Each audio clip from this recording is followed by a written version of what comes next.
بسم اللہ الرحمن الرحیم مولا صلی وسلم دائما ابدا علی حبیبک خیر خلق کلہم والحبیب الذی ترجى شفاعته لكل حول من الآفات مقتحم یا رب بالمصطفیٰ بلغ مقاصدنا واغفر لنا ما مضى یا واسع الکرم۔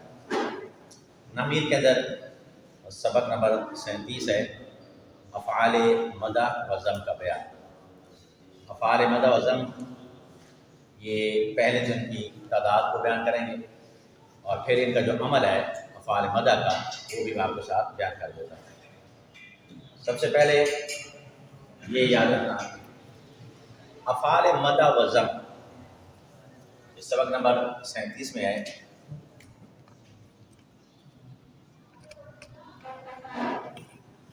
افعال مدح و ذم یہ اکٹھے بیان کر دیتے ہیں۔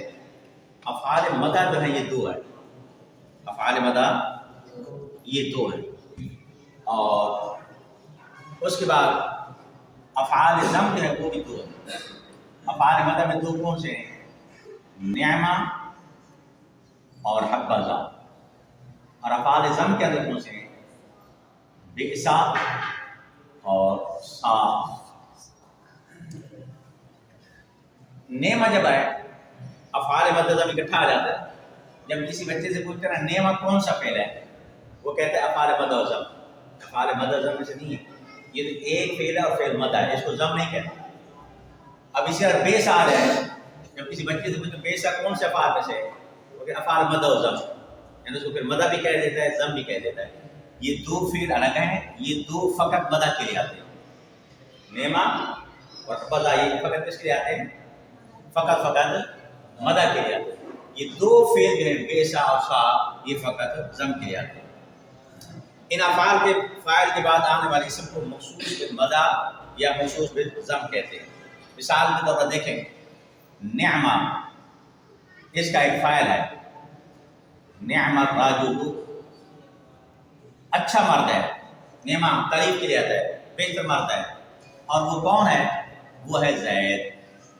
وہ کیا ہے؟ زید۔ اب یہ جو نعمہ ہے یہ تو ہے فعل مدح، یہ کیا بنے گا؟ میں ایک نعمہ لکھ رہا ہوں، یہاں پر حبذا لکھ لو تب یہی ہوگا۔ یہ نعمہ کو ہٹا کر اگر بئسا لکھ لو، بئسا الرجل زید یا ساء الرجل زید کوئی بھی لکھ لو، بس یہ فعل مدح ہے تو جب بئسا یا ساء کو لکھیں گے یہاں پر فعل ذم لکھ دیں گے۔ اب الرجل یہ بنے گا فاعل، یہ کیا بنتا ہے؟ فاعل۔ یہ کہہ رہے ہیں کہ نعمہ بئسا ساء ان کے فاعل کے بعد جو ہوتا ہے، مثال کے لیے زید ہے، یہ فاعل کے بعد ہے، اس کو کہتے ہیں مخصوص بالمدح۔ اس کو کیا کہیں گے؟ مخصوص بالمدح۔ الرجل فاعل ہے، زید مخصوص بالمدح ہے، نعمہ فعل، الرجل فاعل، زید مخصوص بالمدح۔ نعمہ کے بارے میں آپ کو چیز بتاتا ہوں، وہی بئسا کے بارے میں ہے، وہی ساء کے بارے میں ہے، اور وہ کیا ہے؟ ایک تو ایک جو اس کا فاعل ہوتا ہے نا، فاعل نمبر ایک یہ معرف باللام ہوتا ہے، اس کا فاعل معرف باللام، جیسے اس کی مثال یہی ہے۔ دوسرا یہ ہوگا، دوسرے نمبر پر فاعل ہوگا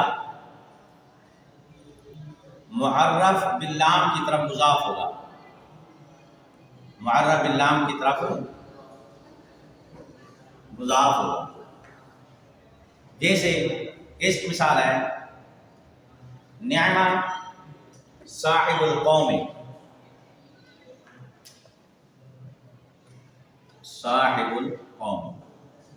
اب القوم جو معرف باللام ہے، صاحب اس کی طرف مضاف ہے، اور مخصوص بالمدح کیا بنے گا؟ زید بنے گا۔ تیسرے نمبر پر جب یہ فعل آتا ہے، اس کا جو فاعل ہوتا ہے وہ ایک ضمیر ہوتی ہے جو اس کے اندر مستتر ہوتی ہے، کشیدہ ہوتی ہے۔ مثال کے طور پر نعمہ، نعمہ رجلا زید، نعمہ رجلا زید، یہ یاد رکھ لینا۔ نعمہ کے اندر ایک ہوا ضمیر ہے جو مستتر بھی ہے اور ممیز بھی ہے۔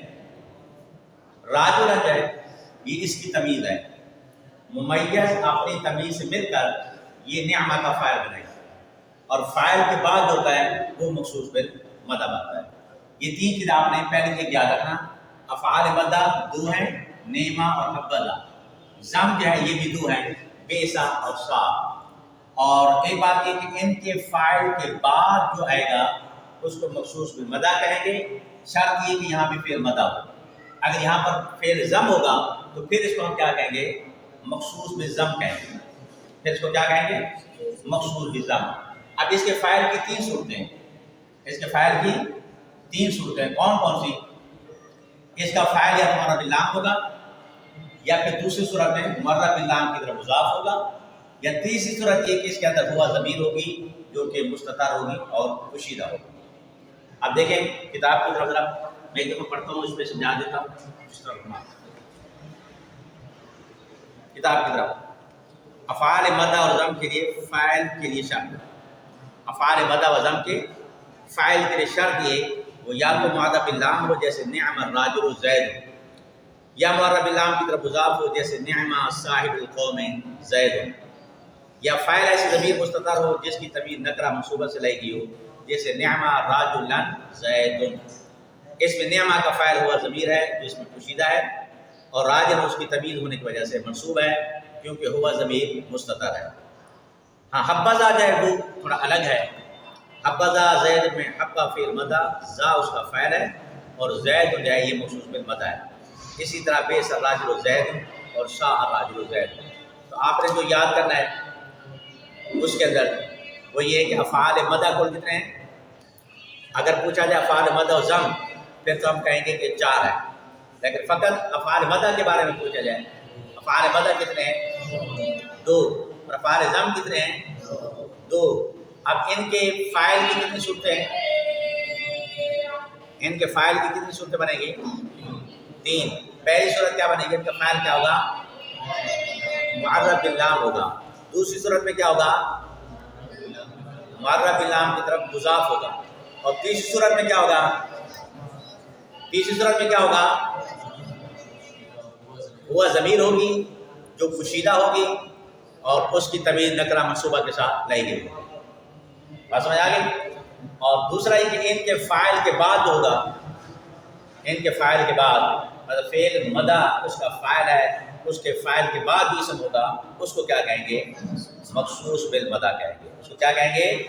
مخصوص بالمدہ۔ آپ نے اس کو یاد کر رہے ہیں، ٹھیک ہے؟